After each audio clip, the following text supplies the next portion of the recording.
Mina olen Kairi Lentsius ja mul on omanimeline väike bränd ja osalen see aasta siis Estonian Fashion Festivali raames Antoniuse moeetendusel. Mood jõudis minuni, ma arvan, päris varakult, et ma olen üks nendest tüüpilistest näidetest, kes nukkudega ei viitsinud mängida ja rohkem tegi neile riideid ja ehitas neile maju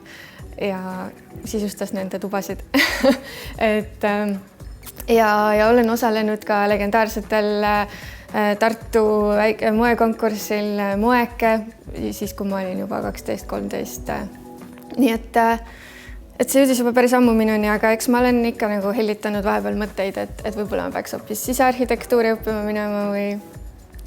aga ma arvan, et asjad läksid nii, nagu nad minema pidid ja ma olen ikkagi tekstiili- ja moedisaini haridusega disainer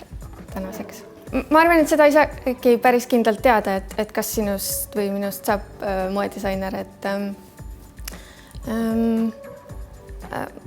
Ma arvan, et see on selline pidev areng ja et see teadmine võib üks hetk lihtsalt rohkem settida, aga see ei tähenda, et mulle ei meeldiks teiste asjadega katsetada ja seetõttu ma töötan ka ehetega ja loon ehteid, nii et see on selline pidevalt liikuv enesearendamise asi, et võib-olla ma üks hetk ei ole enam moedisainer, et ma kunagi ei tea seda. Kuna ma olen õppinud 4 aastat tekstiili, siis ma olen hästi materjalipõhine ja mulle väga meeldibki keskenduda erinevatele tekstiilsetele tehnoloogiatele ja just materjali loomisele ja et mida ma saan teha selle materjaliga, et selle materjali iseloomu ja käitumist muuta või kuidas ma saan materjaliga rõivast luua, et need mõtte- ja alguspunktid tulevad minu jaoks tihtipeale just sellest kangast. Ja seetõttu olen ma väga ka katsetuslik just, et ma ei ole väga hea kavandaja ja ma ei ole kunagi seda arvanud, et minu jaoks ongi see, et esimesed liigutused, siis ma jõuan kohe sinna kanga juurde ja mannekeni juurde ja proovin endale selga ja olen hästi selline kätega kohe asja juures. No, kuigi ma tahaks öelda, et siin on hästi palju katsetamist ja mängimist ja loomist, siis tegelikult on ka oma brändi omamise juures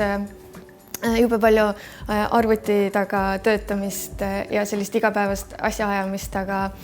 kui need saavad päeva esimeses pooles tehtud, siis ma täiega naudin seda, et ma saan õmblusmasina taga töötada või tikkimismasinaga töötada või mingeid lõikeid katsetada.